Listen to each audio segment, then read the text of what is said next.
আসসালামু আলাইকুম রহমতুল্লাহ বারাকাতু। প্রিয় শিক্ষার্থীরা, আশা করি তোমরা সবাই ভালো আছো। আমি অনেক অনেক ভালো আছি।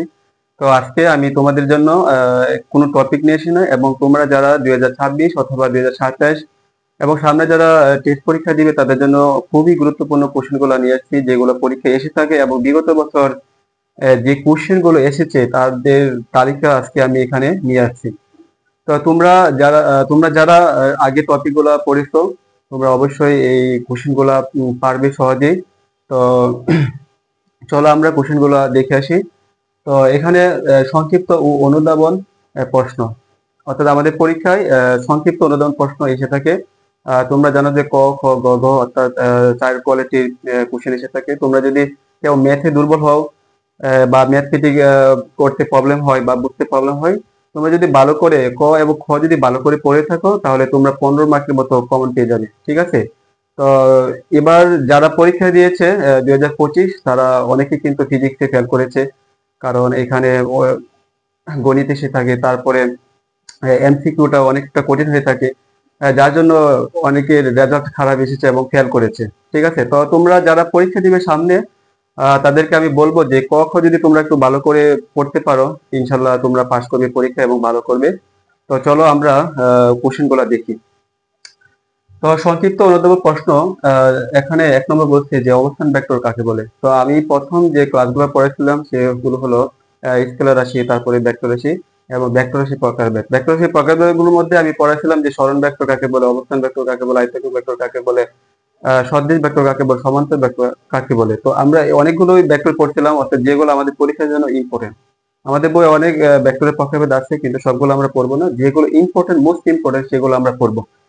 তো এখানে দেখতে পাচ্ছ যে অবস্থান ভেক্টর কাকে বলে, এটা কিন্তু বোর্ডে এসেছে, যেমন রাজশাহী বোর্ডে এসেছে, তারপরে যশোর বোর্ডে এসেছে, চট্টগ্রাম বোর্ডে এসেছে। এটা আমি এখানে স্পেস নাই, তার জন্য লিখতে পারি নাই। অর্থাৎ এখানে বিভিন্ন বোর্ডে এসেছে, অর্থাৎ 21 সালে অনেকগুলা বোর্ডে এসেছে। অর্থাৎ অবস্থান ভেক্টর কাকে বলে, এই অবস্থান ভেক্টরটা আমাদের ভেক্টরের জন্য খুবই গুরুত্বপূর্ণ, এবং আমরা এটা ভালো করে পড়বো। তো তোমরা যারা আগের ক্লাসগুলো দেখেছো, তোমাদের জন্য ইজি হয়ে যাবে, এবং যারা দেখো নাই, তোমরা অবশ্যই ও আগের ক্লাসগুলো দেখে নিবে, তাহলে তোমাদের প্রশ্নের অ্যান্সার গুলো জানতে ইজি হবে।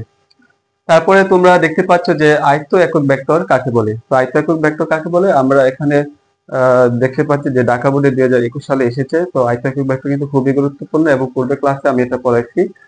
এরপরে দেখো 3 নম্বর একক ভেক্টর কাকে বলে, এটা কুমিল্লা বোর্ড 2021 সালে এসেছে, অর্থাৎ এটাও কিন্তু আমি আগের ক্লাসে পড়াইছি। তারপরে দেখো 4 নম্বর নাল ভেক্টর কাকে বলে, অর্থাৎ যে ভেক্টরের মান শূন্য তাদেরকে কি বলে, নাল ভেক্টর বলে। অর্থাৎ কোনো ভেক্টরের মান যদি শূন্য হয় বা অন্য কিছু না হয়, তাহলে এটা কি হবে, নাল ভেক্টর বলে। তারপরে এটা ময়মনসিংহ বোর্ডে এসেছে 2021। তারপরে দেখো সরণ ভেক্টর কাকে বলে, এটা আমি পড়াচ্ছি যে কোনো ভেক্টর যদি তার অবস্থান পরিবর্তন করে, তাহলে তাকে কি বলে, সরণ ভেক্টর বলে। এটাও কি আসছে তোমার বরিশাল বোর্ড 2021-এ। তারপরে আমরা দেখতে পাচ্ছি গ্রেডিয়েন্ট, অর্থাৎ গ্রেডিয়েন্ট কি, এটা তোমরা একটু পড়ে নিবা, অর্থাৎ ঢাকা বোর্ড 2021, এটাও ইম্পর্টেন্ট, ও সামনে পরীক্ষায় আসতে পারে।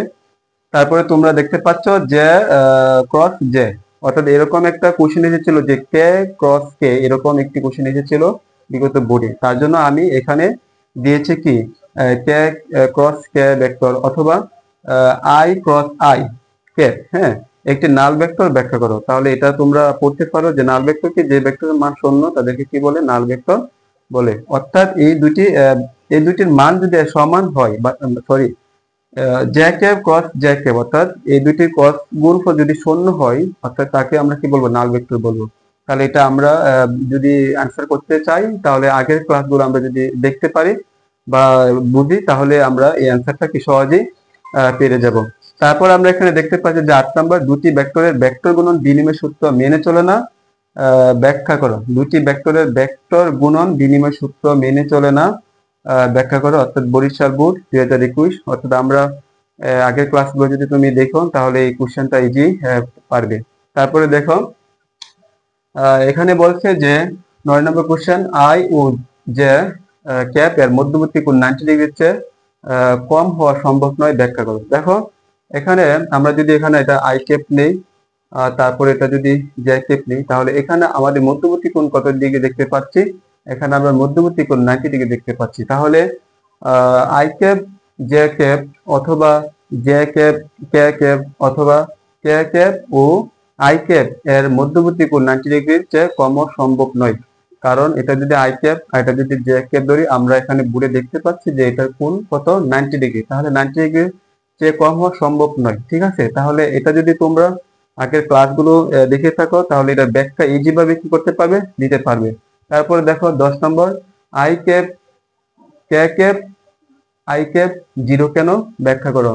এটা আসছে কুমিল্লা, চট্টগ্রাম, বরিশাল 2018, এটা ইম্পর্টেন্ট। তো এটাও আমরা পড়াছিলাম যে স্কেলার গুণন এবং স্কেলার গুণন স্কেলার গুণন এবং ক্রস গুণন। তোমরা যদি এই টপিকটা ভালো করে দেখে থাকো তাহলে এই অ্যান্সার গুলো ইজি ইজি পেয়ে যাবে। তারপরে আমরা 11 নম্বর দেখতে পাচ্ছি যে অবস্থান ভেক্টর একটি সীমাবদ্ধ ভেক্টর, ব্যাখ্যা করো। তাহলে অবস্থান ভেক্টর কাকে বলে, আমরা কিন্তু প্রথম ক্লাসে নাকি দ্বিতীয় ক্লাসে এটা পড়াচ্ছিলাম এই টপিকটা নিয়ে। তাহলে আগের ক্লাসটা যদি তুমি দেখে থাকো তাহলে অবস্থান ভেক্টর একটি সীমাবদ্ধ ভেক্টর, এটা সহজে কি অ্যান্সার করতে পারবে। এবং এটা এসেছে দিনাজপুর বোর্ডে 2017। ঠিক আছে, তো এই কোশ্চেন গুলা পরীক্ষার জন্য খুবই খুবই গুরুত্বপূর্ণ। এবং তোমরা যারা এইচএসসি শিক্ষার্থী আছো অথবা 2026 কিংবা 27 যারা পরীক্ষা দিবে, অথবা তোমরা সামনে যারা টেস্ট পরীক্ষা দিবে অংশগ্রহণ করতেছো, তাদের জন্য এই কোশ্চেন গুলা খুবই গুরুত্বপূর্ণ। এবং এই কোশ্চেন গুলা যদি তুমি পড়তে চাও তাহলে আমার যে আগের ক্লাসগুলো, এই ক্লাসগুলো যদি তুমি বুঝে থাকো অবশ্যই অ্যান্সার গুলো সহজে পেয়ে যাবে। তো আগের ক্লাসগুলো কিভাবে পাবো, আগের ক্লাসগুলো যদি তুমি পেতে চাও তাহলে আমার ফেসবুক আইডি হলো RS ফিজিক্স স্টাডি। অর্থাৎ আমার ফেসবুক, তোমার ফেসবুকে যদি RS ফিজিক্স স্টাডি দিয়ে সার্চ করো তাহলে আমার আইডিটা পেয়ে যাবে। এখানে সকল ক্লাসগুলো তোমরা দেখতে পাবে। তাছাড়া এখানে ইউটিউব আমার একটা লিংক আছে, সেটা হলো RS ফিজিক্স স্টাডি, অর্থাৎ একই নাম দিয়ে আমি চ্যানেলটা খুলেছি। Facebook ID RS physics study এবং YouTube ID RS physics study. তো তোমরা ইউটিউবে গিয়ে সার্চ করলে RS ফিজিক্স স্টাডি দিয়ে আমার আইডিটা পেয়ে যাবে। ওইখানে ভেক্টরের যতগুলা টপিক পড়াইছি, অর্থাৎ ভেক্টরের যত ইম্পর্টেন্ট টপিক পড়াইছি সবগুলো টপিক তোমরা পেয়ে যাবে। তো আজকে আর নয়, আজকে এই পর্যন্তই। তোমরা সবাই ভালো থাকবে, সুস্থ থাকবে। আল্লাহ হাফিজ।